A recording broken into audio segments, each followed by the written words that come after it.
My name is Tracy Reynolds, 32 years old and marketing director at Jefferson Media Group in Chicago.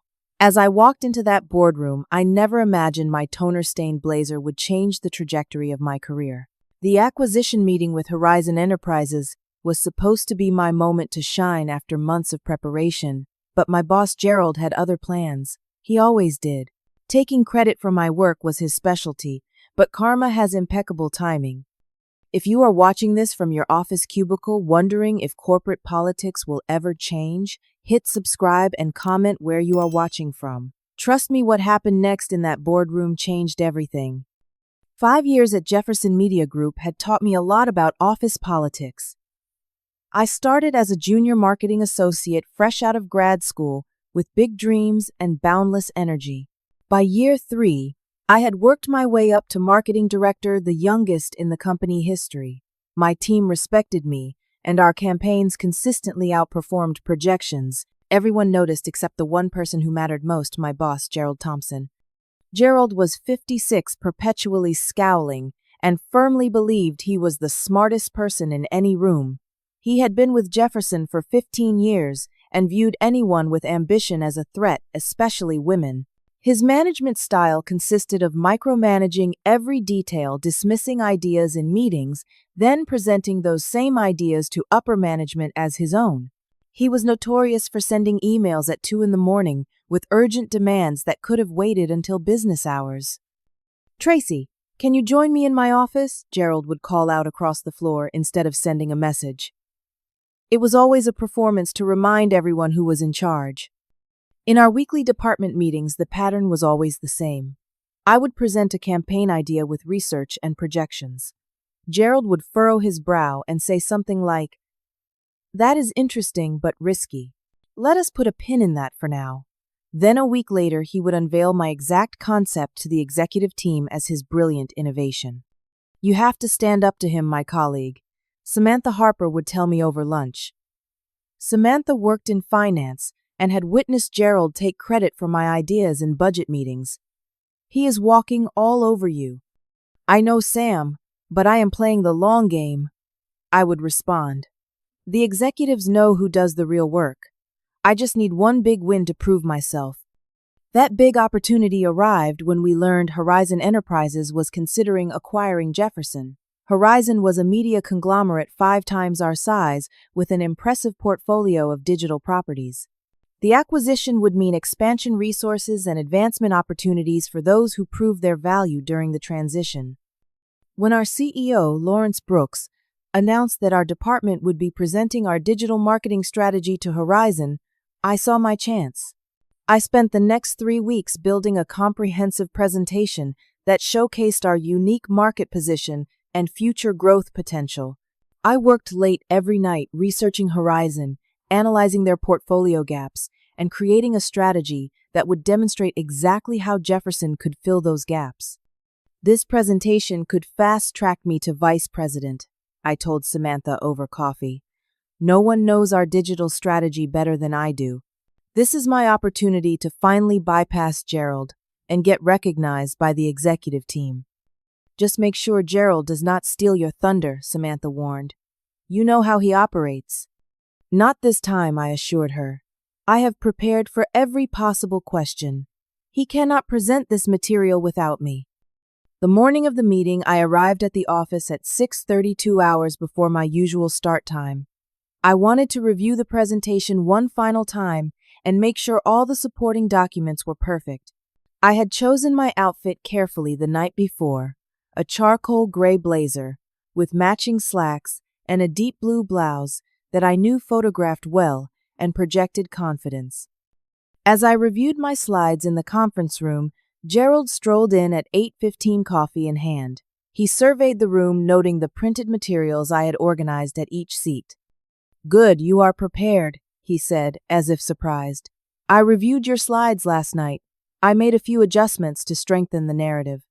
He pulled up the presentation on his laptop, and my heart sank. He had moved slides around, deleted key data points, and inserted his own conclusions that contradicted my research.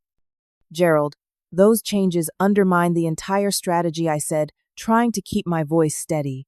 The data does not support those projections. He waved his hand dismissively. The Horizon team does not want to be bogged down with data. They want confidence, big picture thinking. Trust me, I know what executives respond to. I took a deep breath.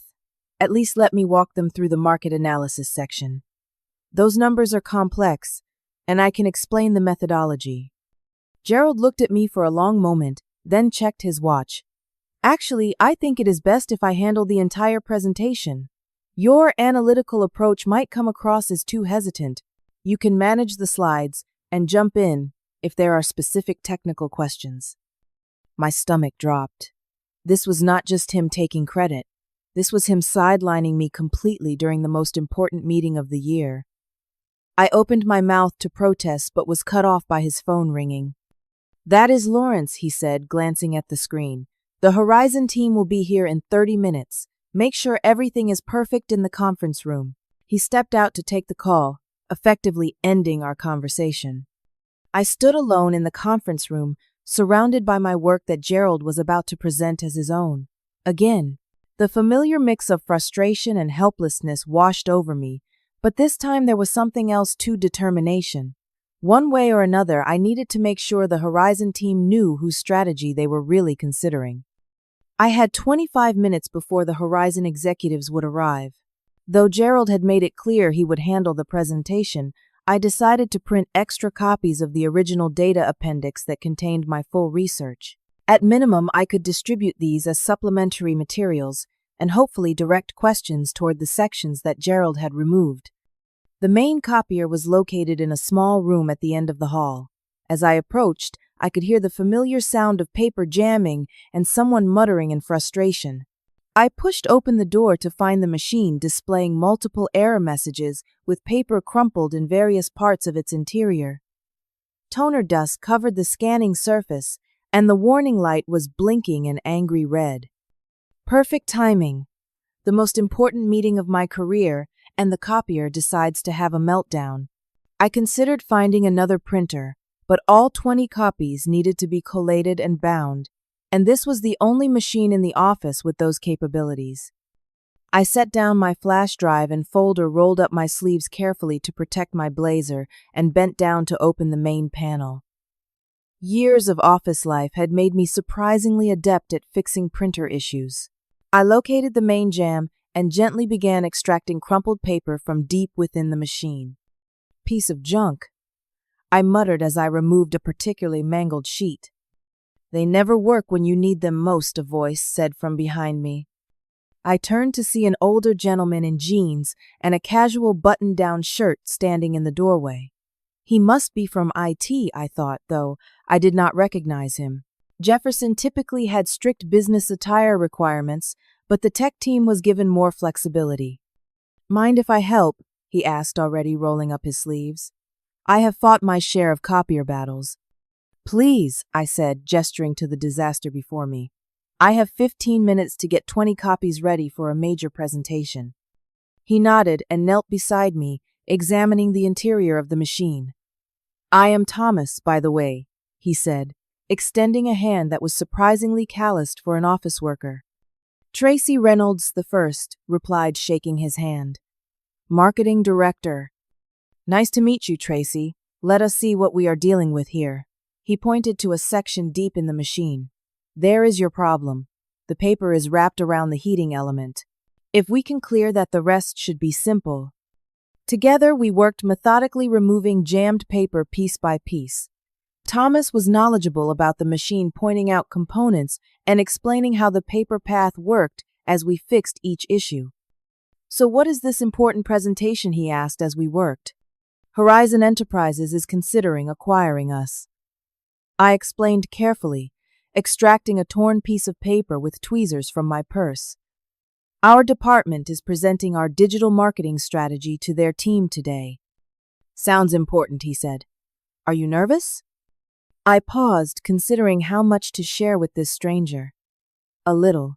I developed the entire strategy, but my boss will be presenting it." Thomas raised an eyebrow but did not comment further. Instead, he reached deep into the machine to clear the final paper jam. As he pulled his hand back, the movement released a cloud of black toner dust. Most of it settled on him, but some drifted onto my blazer and blouse. "Oh no," I exclaimed, looking down at the black smudges on my carefully chosen outfit. I frantically tried to brush it off, but that only seemed to work the toner deeper into the fabric. "I am so sorry," Thomas said, looking genuinely distressed. "Here, use this." He offered me a clean handkerchief from his pocket. I dabbed at the stains, but it was clear they were not coming out without proper cleaning. I checked my watch, 10 minutes until the meeting. "It is not your fault," I sighed. "These things happen." With the jams cleared, Thomas closed the panels and restarted the machine. Miraculously, it hummed to life, ready to function again. "You should go clean up," he suggested. "I can handle the copying for you. Just tell me what you need." I hesitated, reluctant to trust my crucial documents to a stranger, but time was not on my side. "This flash drive has the file," I said, handing it to him. "I need 20 copies of the document, double-sided and stapled. The file name is Horizon Data Appendix." "Consider it done," he said with a reassuring smile. "And Tracy, good luck with your presentation. Sometimes things have a way of working out, even when they seem to be falling apart." "Thank you," I said, already backing toward the door. "You have no idea how much this helps." As I hurried to the restroom, Thomas called after me. "Here, take my card. If you ever need a friend at Horizon, let me know." I took the card without looking at it and stuffed it into my pocket, my mind already calculating how much I could clean up in the remaining minutes. In the bathroom, I assessed the damage. Black smudges covered the right side of my blazer and dotted my blouse. I wet paper towels and tried to dab away the worst of it, but the water just seemed to spread the toner into larger gray splotches. I contemplated running to the department store across the street for a new outfit, but there simply was not time. I did my best with what I had, straightening my hair and touching up my makeup to at least ensure my face looked presentable. The stained clothes would have to do. Perhaps no one would notice, or I could keep my portfolio held strategically to cover the worst spots. As I exited the bathroom, I saw Samantha in the hallway. "What happened to you?" she gasped, taking in my toner-spotted appearance. "Copier explosion," I explained quickly. "No time to change. The Horizon team will be here any minute." She looked at me sympathetically. "You cannot go in like that. Gerald will have a fit." "I do not have a choice," I replied, squaring my shoulders. "My work is solid. If they cannot see past a little toner, that is their problem." Samantha did not look convinced, but she squeezed my arm encouragingly. "Knock them dead. And remember, this is your strategy regardless of who presents it." With one final deep breath, I headed toward the conference room, my toner-stained outfit and my determination on full display. Whatever happened next, I would face it with my head held high. The conference room doors felt unusually heavy as I pushed them open. All eyes immediately turned to me, and the conversation that had been flowing stopped abruptly.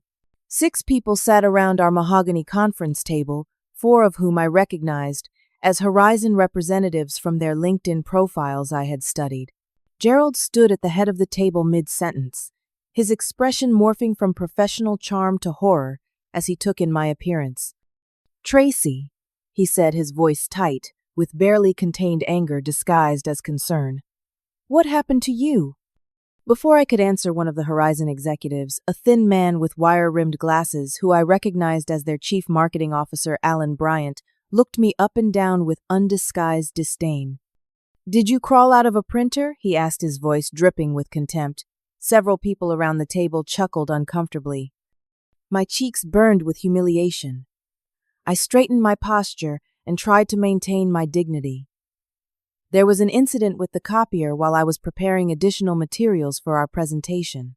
I apologize for my appearance. Gerald quickly stepped in, clearly eager to distance himself from me. "Tracy is just an assistant helping with today's materials." He lied smoothly despite my director title that I had held for 2 years. "Please excuse her appearance. She can wait outside if it is distracting." The suggestion that I should leave the room for a presentation I had created from scratch made my stomach clench. "Actually, I am the marketing director," I corrected, moving toward an empty chair. "I developed the strategy we will be discussing today." Alan raised an eyebrow and exchanged glances with his colleagues. Gerald shot me a warning look that clearly communicated I would pay for this correction later. Well, perhaps you can assist from the back of the room, Gerald suggested, gesturing to a chair in the corner rather than at the table. His message was clear: I was an embarrassment in my current state. Swallowing my pride, I took the seat, he indicated. The stack of data appendices I had asked Thomas to copy was nowhere to be seen. Either he had not finished in time or Gerald had hidden them away.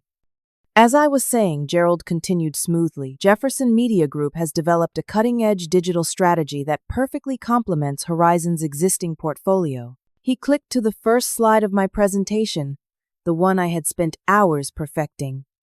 As Gerald launched into his explanation, I immediately noticed discrepancies. He was misrepresenting the data, inflating projections beyond what our research supported, and completely skipping the risk assessment section I had carefully prepared. Our social media campaign targeting millennials increased engagement by 60%, he claimed confidently. That was wrong. The campaign had increased engagement by 35%, which was still impressive but not the inflated number Gerald was presenting. I scribbled a note on my notepad and held it up where only Gerald could see it. He glanced at it and continued without correction. As the presentation progressed, the errors multiplied. Gerald claimed our content marketing strategy had generated $3 million in new revenue when the actual figure was $1.8 million. He promised implementation timelines that my team knew were impossible to meet. With each fabrication, I wrote another correction note, and with each note, Gerald grew more visibly annoyed. I could see the Horizon team growing skeptical. Alan checked his watch several times, while another executive sighed and leaned back in her chair with crossed arms. They were not buying it, and for good reason. Gerald was promising the impossible and misrepresenting our capabilities. Excuse me. I finally interrupted when Gerald claimed our tech infrastructure could integrate with Horizon systems in just 2 weeks, a process I knew would take months. I believe there may be some confusion about the timeline. Our research indicates integration would require a minimum of 3 months for proper testing and data migration. The room fell silent. Gerald glared at me with barely contained fury. I think I have the details correct, Tracy, he said, his voice cold. Perhaps you are confused about which project we are discussing. I am not confused. I insisted, my heart pounding but my voice steady. I prepared this entire presentation and strategy. The 3-month timeline is based on interviews with our IT department and previous integration projects of similar scope. Gerald's face flushed red. We can discuss these details after the presentation, he said dismissively. Let us continue with the big picture strategy, which is what matters most at this stage. But the damage was done. The Horizon team was now openly exchanging doubtful glances. One executive was typing rapidly on his phone, likely making notes about the contradictions they were witnessing. Perhaps Alan said, leaning forward, we should take a short break. I think we need to clarify some of these points before proceeding. Gerald forced a smile. Of course. Let us take 15 minutes. When we return, I can address any questions you have. As the Horizon team filed out, Gerald grabbed my arm and pulled me into the corner of the room. What the hell do you think you are doing? He hissed. You are sabotaging this entire deal because you are upset about not presenting. I am not sabotaging anything, I replied, keeping my voice low but firm. You are presenting incorrect information. These people are not fools, Gerald. They can tell when numbers do not add up. You are done here, he snapped. Go clean yourself up and stay away from this meeting. I will deal with you later. I stood my ground. This is my strategy, my research, my presentation. I have a right to be here and ensure it is presented accurately. You're right, Gerald laughed coldly. You seem to forget who runs this department. One more word from you, and you will be looking for a new job tomorrow. Is that clear? Our standoff was interrupted by the conference room door opening. The Horizon team was returning earlier than expected, but they were not alone. Behind them walked a man I recognized immediately. Thomas from the copy room, still in his casual clothes now with a few toner smudges of his own. Except now, as the group parted to let him through, I realized with a shock that everyone was deferring to him. The Horizon executives were nodding respectfully as he spoke quietly to them.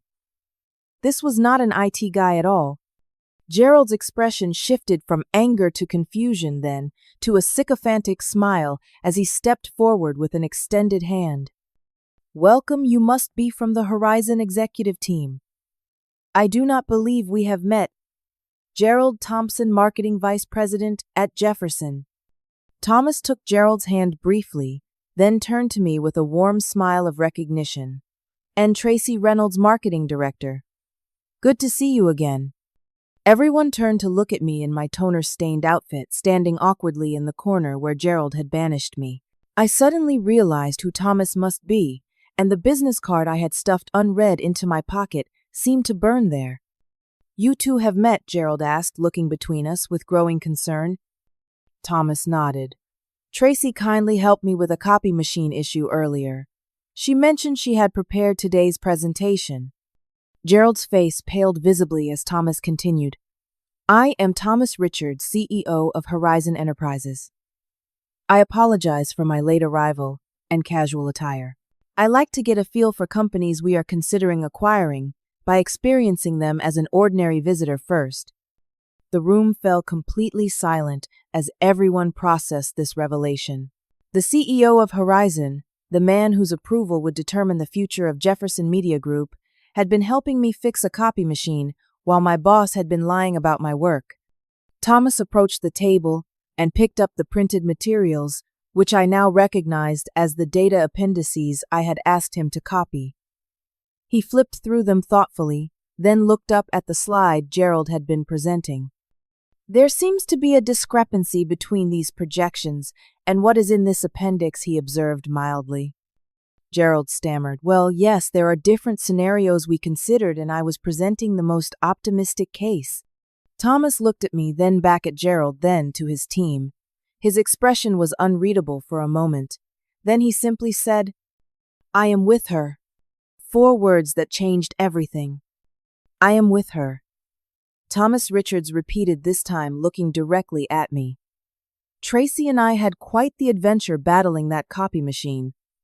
She mentioned she had developed the strategy we are reviewing today." Gerald froze, his mouth slightly open. The confident presenter from moments ago had vanished, replaced by a man who clearly realized he was in trouble. Perhaps Thomas continued, taking a seat at the head of the table. "Tracy should walk us through her strategy in her own words. After all, it appears she created it." "Of course," Gerald said quickly, attempting to regain control. "Tracy assists with research, but the overall vision and direction come from my leadership." As I was explaining, Thomas held up a hand, silencing Gerald mid-sentence. "I would like to hear from Tracy directly." He gestured to the empty chair beside him. "Please join us at the table." Every eye in the room followed me as I moved from my corner position to the seat Thomas had indicated. My toner-stained blazer suddenly seemed less important than the opportunity unfolding before me. I took a deep breath and straightened my shoulders. "Thank you, Mr. Richards," I began. "Thomas, please," he corrected with a smile. "Thomas," I acknowledged. "I would like to start by addressing some of the figures that were presented. Our actual social media engagement increase was 35%, not 60% as stated earlier. I noticed Alan, the CMO who had insulted me, was now watching with newfound interest." Gerald remained standing, his knuckles white as he gripped the back of his chair. "While that might sound less impressive," I continued, "the 35% increase is substantial because it was achieved with a 20% smaller budget than the previous year. We focused on quality of engagement rather than quantity, which led to a 42% increase in conversion rate." I clicked to the next slide, taking control of the presentation remote that had been sitting on the table.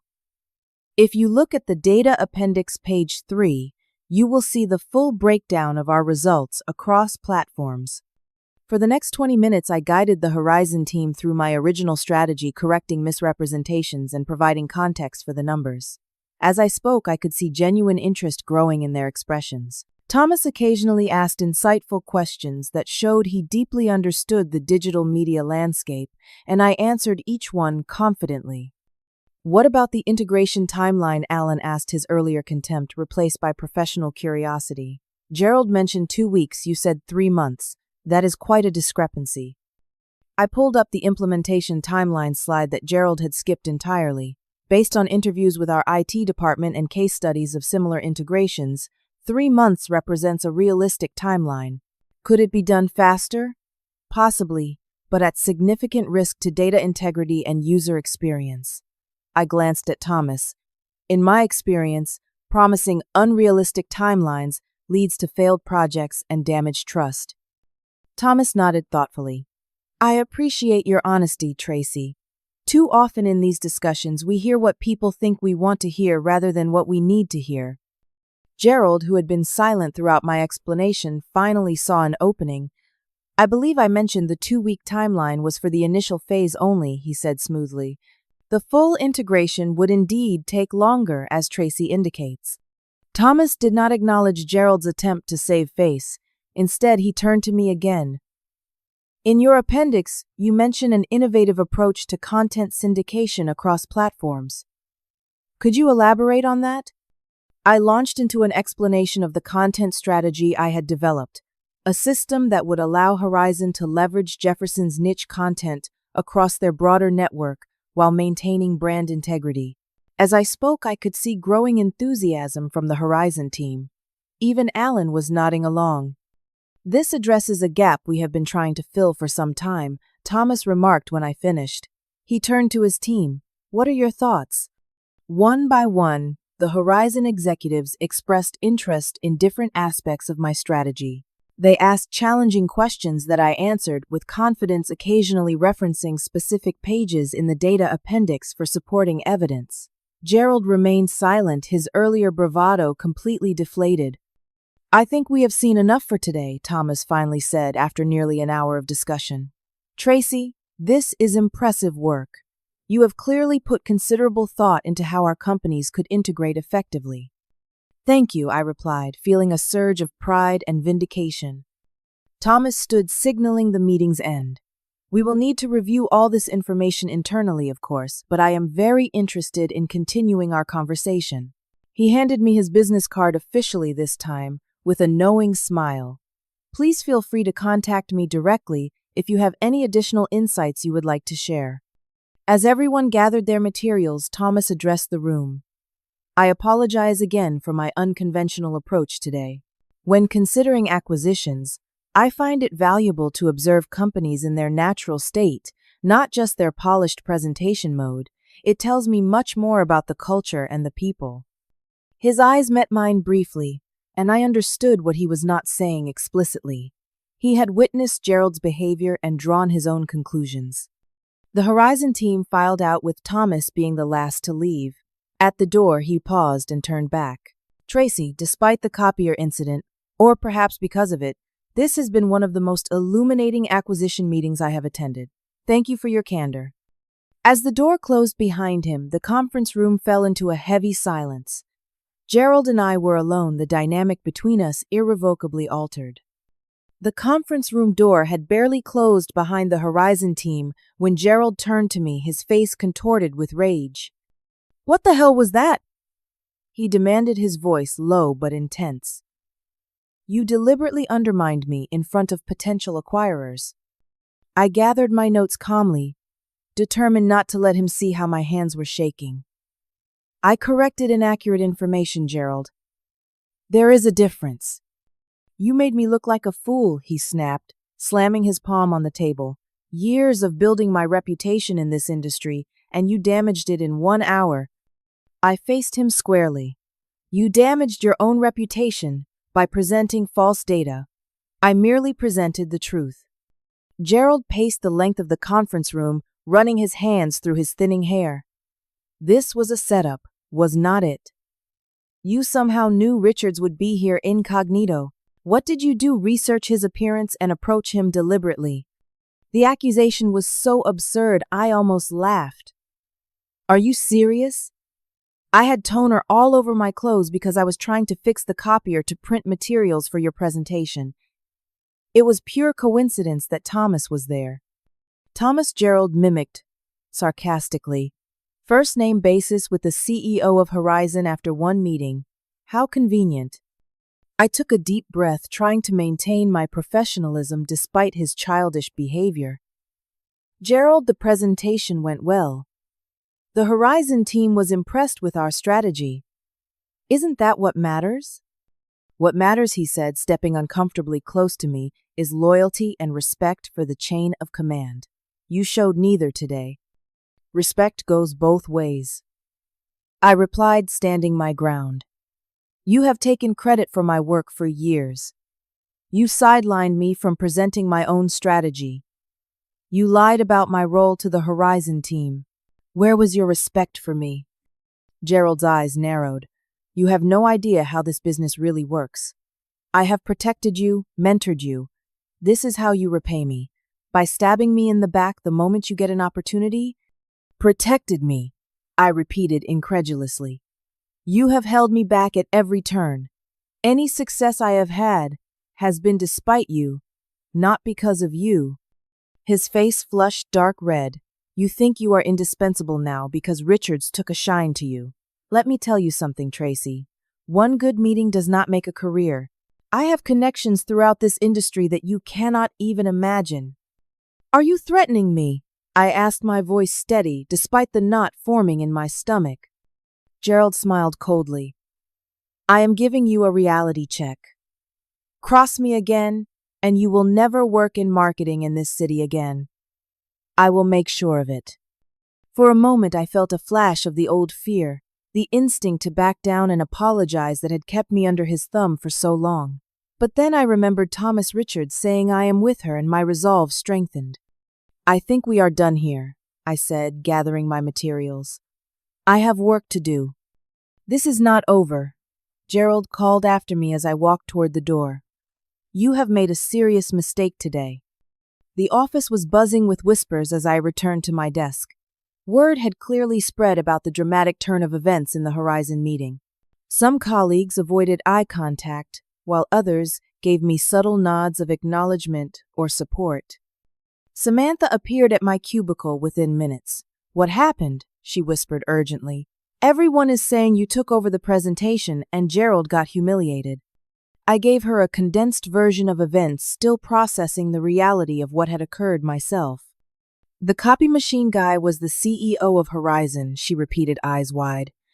That is like something from a movie. I know, I agreed. I still cannot believe it myself. What happens now? She asked. I shook my head. I honestly do not know. Gerald is furious. He practically threatened to blacklist me in the industry. Samantha frowned. He cannot do that. Especially not if Horizon is interested in your strategy. Maybe not, I conceded, but he can certainly make life difficult here in the meantime. My prediction proved accurate almost immediately. By the end of the day, Gerald had reassigned 2 of my team members to other projects without consulting me. He scheduled a department meeting for the following morning and pointedly did not include me on the calendar invite. When I emailed him about it, his response was curt. The meeting does not concern your current projects. The next day was worse. I discovered Gerald had been meeting individually with my team members, questioning them about my management style, and asking leading questions about any mistakes I might have made. Several loyal team members reported this to me, concerned about what he was planning. He asked me if you had ever taken credit for my ideas. My senior copywriter, Jeremy, told me. I told him you always give credit to the whole team. He did not seem happy with that answer. By Wednesday, Gerald had escalated to openly undermining my authority. He contradicted my directives to the team, reversed decisions I had made about campaign strategies, and criticized my work in group emails. The stress was taking a toll on me. I found myself checking my phone constantly for messages from Thomas Richards that did not come, wondering if the interest he had shown was merely a momentary thing. Thursday morning, I arrived to find my access to certain project files restricted. When I confronted Gerald about it, he claimed it was a security protocol for the potential acquisition but no one else seemed to have lost access to their files. "He is trying to force you to quit," Samantha said over lunch. "He knows he cannot fire you outright after the Horizon meeting, so he is making your position untenable." "It is working," I admitted. "I am not sure how much more of this I can take." "Have you considered contacting Richards directly?" she suggested. "You have his card." I had thought about it constantly but hesitated. What if he thinks I am going over Gerald's head inappropriately? What if it makes me look unprofessional? "And what if Gerald succeeds in pushing you out before the acquisition goes through?" Samantha countered. "You have nothing to lose at this point." That night, I sat at my kitchen table, staring at Thomas Richards' business card, turning it over and over in my fingers as I contemplated my options. On one hand, reaching out directly to the CEO of Horizon could be seen as circumventing proper channels. On the other hand, he had specifically invited me to contact him. I drafted and deleted multiple emails, each one sounding either too desperate or too casual. In the end, I decided to wait. If the acquisition was moving forward, I would hear something soon enough through official channels. If not, no email from me would change that. Instead, I focused on documenting everything. I created a detailed log of all the times Gerald had taken credit for my work over the years, complete with emails and presentation files as evidence. I noted every instance of his recent retaliatory behavior, including testimony from team members willing to support me. If this came to a confrontation with HR, I would be prepared. Friday morning, I woke after a fitful night of sleep, dreading another day of Gerald's psychological warfare. As I dressed for work, I seriously considered whether this was the day I should tender my resignation. The thought of giving Gerald that satisfaction made me sick, but my mental health was suffering under the constant stress. With a heavy heart, I drafted a resignation letter on my laptop, saving it to review later. Whatever happened today would determine whether I sent it or not. The call came at 9:15 Friday morning, just as I was settling in at my desk with a much-needed cup of coffee. My direct line rang, and the reception desk informed me that Lawrence Brooks, our CEO, wanted to see me in his office immediately. My heart pounded as I rode the elevator to the executive floor. In 5 years at Jefferson, I had met Lawrence exactly twice, both times at company-wide events where we exchanged nothing more than pleasantries. Being summoned to his office could only mean one thing: Gerald had made good on his threats and complained about me to upper management. The executive floor was hushed and elegant, with plush carpeting that absorbed all sound and original artwork on the walls. Lawrence's assistant greeted me with a polite smile. "He is expecting you, Miss Reynolds. Go right in." I smoothed my skirt nervously and pushed open the heavy wooden door. Lawrence Brooks sat behind an imposing desk, silver-haired and immaculately dressed. To my surprise, he was not alone. Thomas Richards from Horizon sat in one of the visitor chairs, looking much more formal in a tailored suit than he had in the copy room, but with the same kind eyes. "Tracy, thank you for coming up," Lawrence said, rising to shake my hand. "Please have a seat." I perched on the edge of the chair next to Thomas, acutely aware that whatever was about to happen would shape my future at Jefferson or perhaps end it. "I believe you have already met Thomas Richards," Lawrence continued with a slight smile, though perhaps not under the most conventional circumstances. "Yes, we have met," I acknowledged, glancing at Thomas, who gave me a reassuring nod. Lawrence folded his hands on his desk. "Tracy, I will get straight to the point. Thomas has shared with me his impressions of the presentation meeting earlier this week, including some concerns about how information was presented by Gerald Thompson." My throat went dry. Here it was, the moment I would have to either defend myself or accept defeat. "Sir, I can explain." Lawrence held up a hand. "Before you do, you should know that Thomas has also shared with me the data appendix you prepared, which differs significantly from what Gerald initially presented. Additionally, I have received several complaints about Gerald's management style over the past year, though none as detailed as what came to light this week." I blinked in surprise. "Complaints from whom?" "Various team members," Lawrence replied. "Most were too afraid of retaliation to come forward officially, but they have spoken to their HR representatives confidentially. When Thomas raised concerns, it prompted us to take a closer look at these previous complaints." Thomas leaned forward. Tracy, I should explain something. My unannounced visits to potential acquisition partners are not just eccentric behavior.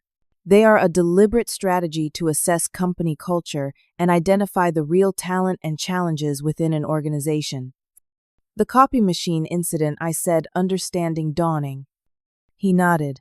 Copy rooms, break areas, reception desks. These are the places where you see how people truly behave when they think no one important is watching. Your willingness to help a stranger, your honesty about the strategy being yours, and your professionalism, despite being covered in toner, told me more about your character than any rehearsed presentation could have. Lawrence continued. After our conversation yesterday, I asked HR to conduct interviews with your team members. The feedback was overwhelmingly positive about your leadership and consistently negative about Gerald's behavior. My mind raced to process this information, so I am not being fired. Both men looked surprised. Fired, Lawrence echoed. Quite the opposite. We are here to discuss your future with the company. The real reason Horizon is interested in Jefferson, Thomas explained, is the innovative digital marketing approach you have developed. Your strategy addresses gaps in our current portfolio in ways our internal team had not considered. That makes you extremely valuable to this potential acquisition. But Lawrence added it has become clear that the current department structure is not sustainable. Gerald's leadership style is not aligned with the culture we want to foster, nor with what Horizon expects from its partners. I held my breath, hardly daring to hope what might be coming next. We would like to offer you Gerald's position, Lawrence said directly. Effective immediately. The world seemed to tilt slightly. You want me to become vice president of marketing? Lawrence nodded. Your strategy impressed both Thomas and our board. Your team respects you. You have demonstrated both the technical skills and the leadership qualities we need in that position, especially during this transition period with Horizon. I sat back in my chair, momentarily speechless. After years of having my work appropriated and my talents minimized, this validation was overwhelming. I understand this is sudden, Thomas said gently, but we need someone at the helm who truly understands the strategy and can implement it effectively if the acquisition proceeds. What about Gerald? I asked, finding my voice. Lawrence's expression grew serious. I will be meeting with him immediately after our conversation. He will be offered a choice: accept a position without management responsibilities or accept a severance package. The directness surprised me. Corporate politics usually involved more hedging and diplomatic maneuvering. Just like that. Just like that, Lawrence confirmed. We cannot afford to lose the acquisition because of one person's behavior regardless of his seniority.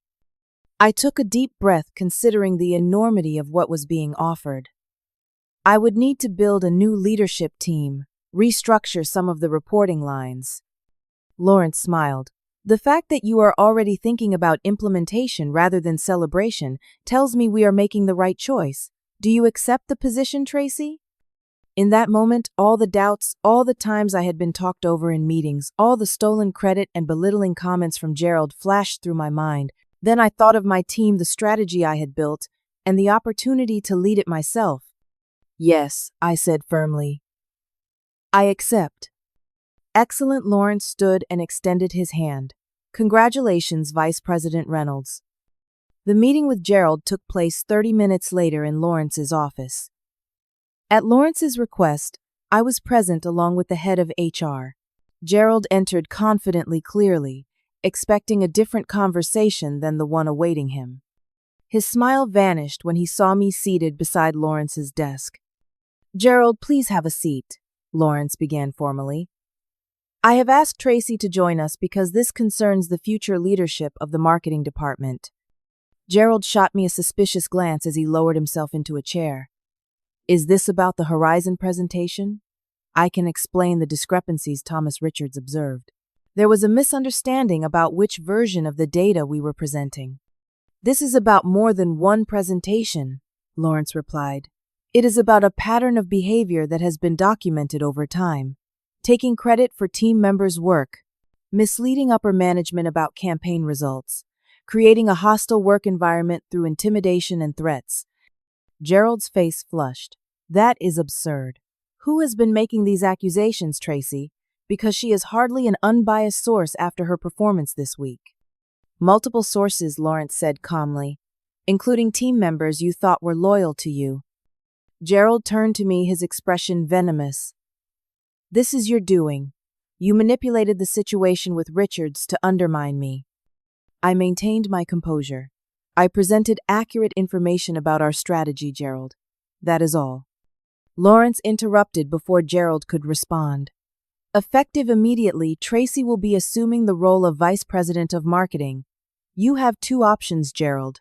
You can transition to a senior strategist role with no direct reports, or you can accept a severance package and leave the company. Gerald stared at Lawrence in disbelief, then at me. You are demoting me and promoting her after 15 years of service to this company. We are recognizing talent and addressing leadership issues, Lawrence corrected. Your contributions to Jefferson have been significant, but your management approach is no longer aligned with our company values or our future direction. For a moment, I thought Gerald might explode with rage. His face contorted and his knuckles whitened as he gripped the arms of his chair.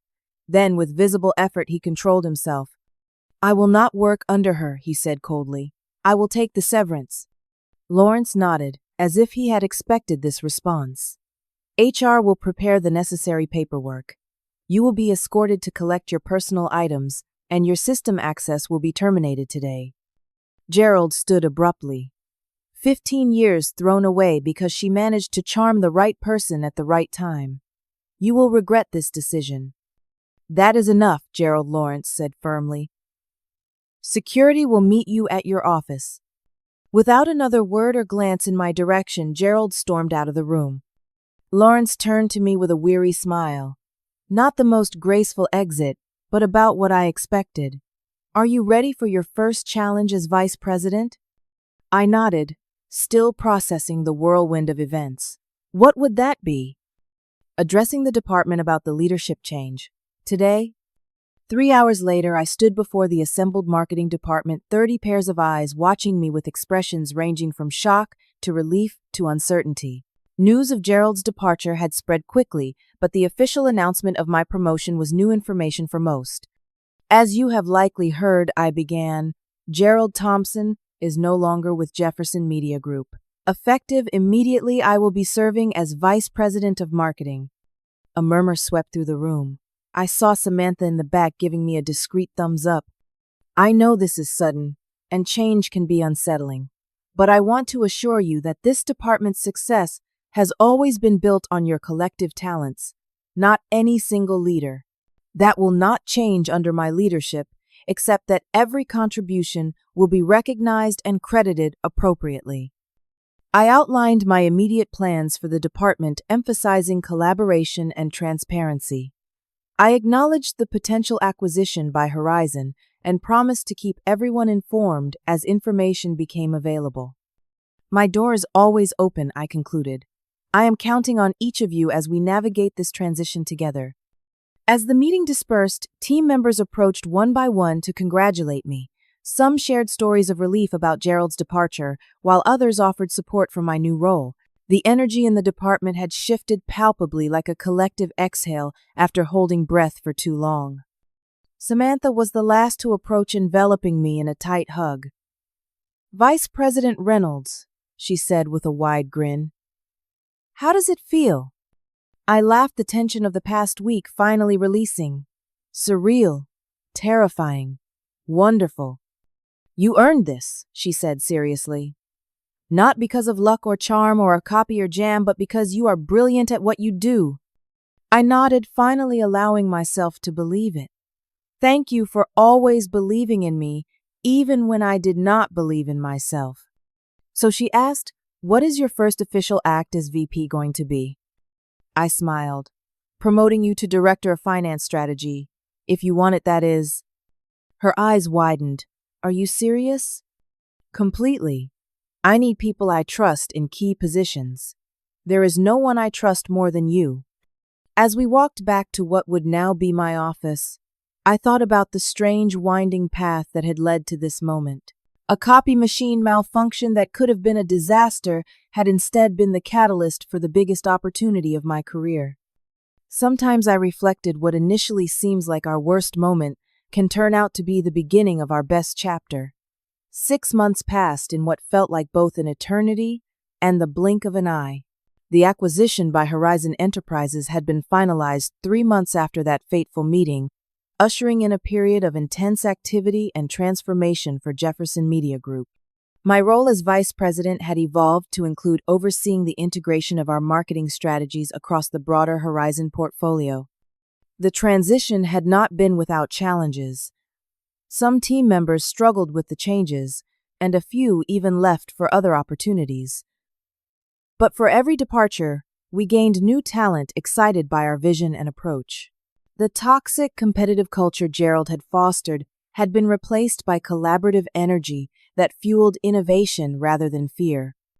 "Tracy, the Q3 numbers just came in," Samantha announced, entering my office with a tablet in hand. She had thrived in her new role as Director of Finance Strategy, bringing a level of transparency to our budgeting process that had previously been lacking. I looked up from my computer, and she grinned.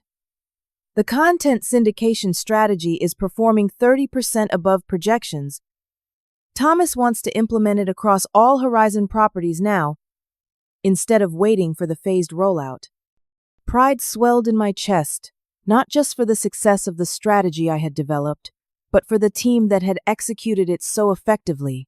"That is fantastic. Make sure Jeremy and his content team get recognized in the company newsletter." This was their implementation that made it work. Samantha nodded approvingly. "Already on it. The article goes out tomorrow." This was perhaps the most significant change I had instituted as VP, ensuring that credit was given where it was due. Team members were recognized for their contributions both publicly and in their performance reviews. As a result, innovation flourished as people felt safe sharing ideas without fear of them being appropriated. My phone buzzed with a calendar notification: lunch with Thomas Richards. Since the acquisition, Thomas had become something of a mentor to me, making time for regular check-ins, despite his busy schedule overseeing the entire Horizon empire. "I should head out," I told Samantha. "I am meeting Thomas at Montrose Cafe at noon." "Give him my regards," she said, "and do not forget we have the team-building event this afternoon. Your presence is requested at the Escape Room Challenge." I laughed, as if I could forget. Jeremy has been talking about it all week. The restaurant was only a 10-minute walk from our office. The crisp autumn air felt refreshing after a morning of back-to-back meetings. As I walked, I reflected on how much had changed since that toner-covered disaster 6 months ago. Thomas was already seated when I arrived, reading something on his tablet with the focused expression I had come to recognize.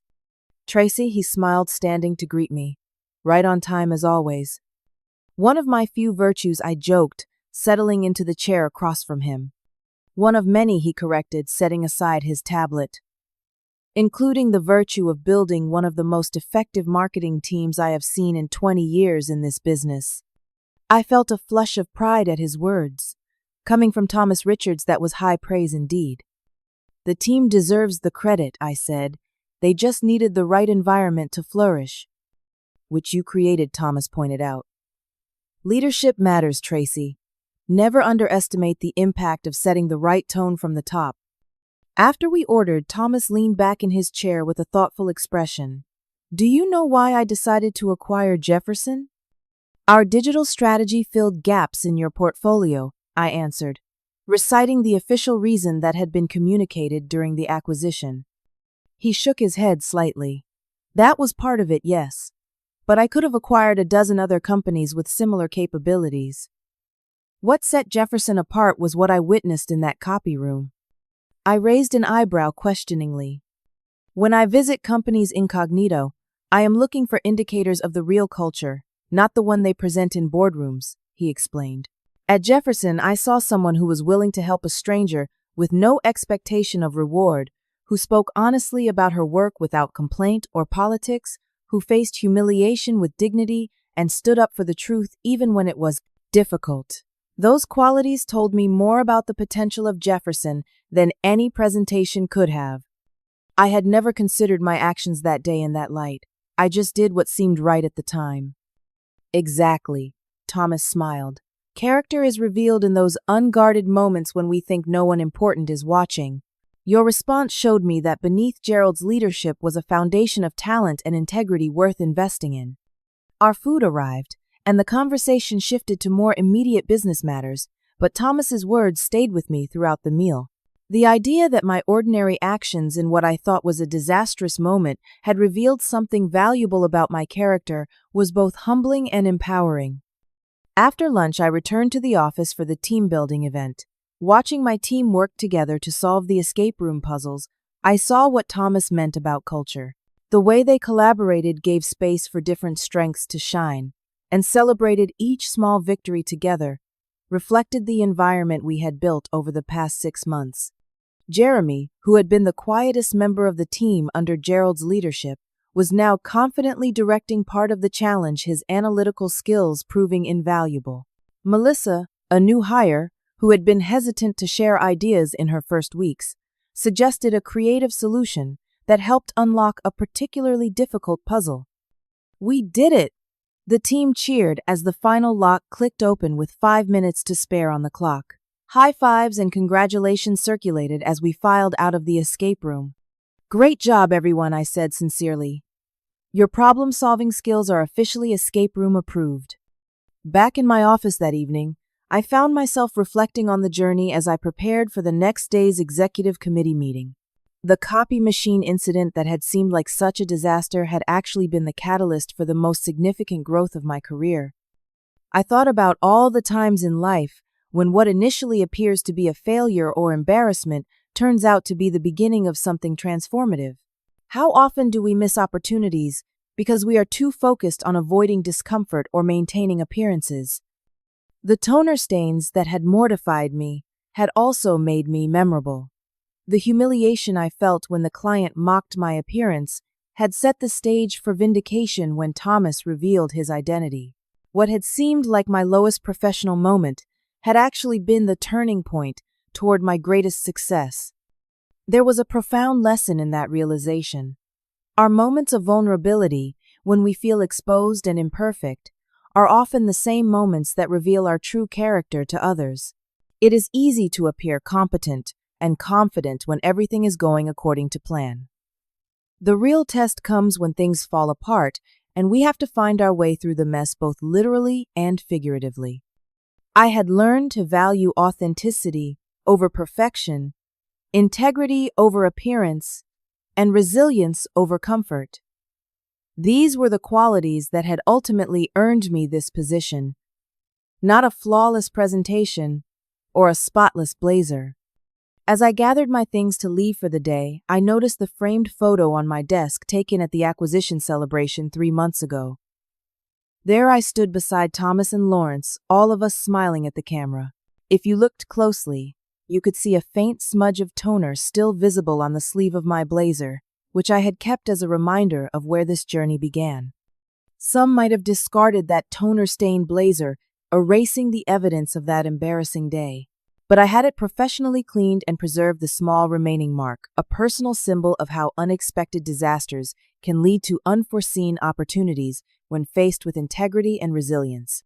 The next morning, as I presented our quarterly results to the executive committee, I concluded with a personal reflection that had become something of a mantra for me and my team. Success is not about avoiding messes, I told the assembled executives. It is about how you handle yourself when you are covered in toner, facing a room full of judgmental stares, and still have a job to do. Those moments reveal your true character, and ultimately character is what builds or breaks a career. The approving nods around the table told me the message resonated. We all had our own version of the copy machine disaster, our moments of vulnerability that had shaped our paths. As for Gerald, I heard through industry contacts that he had found a position at a smaller agency where his old-school tactics were apparently still tolerated. I wished him no ill will. In a strange way, his poor leadership had created the opportunity for me to demonstrate what better leadership could accomplish.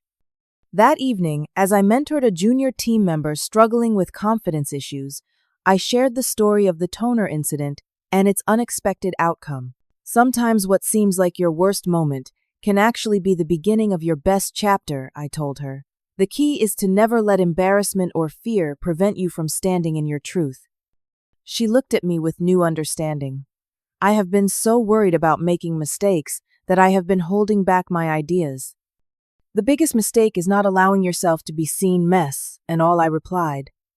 Perfection is not nearly as valuable as authenticity and resilience.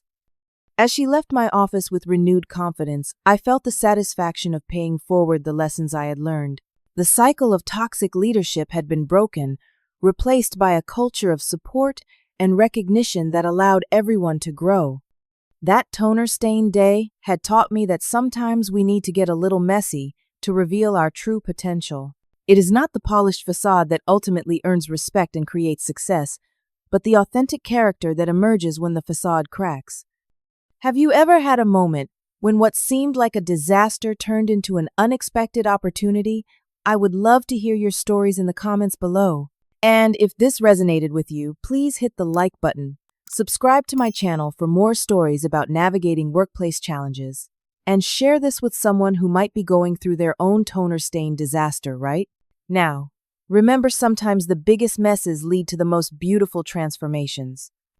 Thank you for watching, and may you find the courage to stand in your truth, even when covered in metaphorical toner.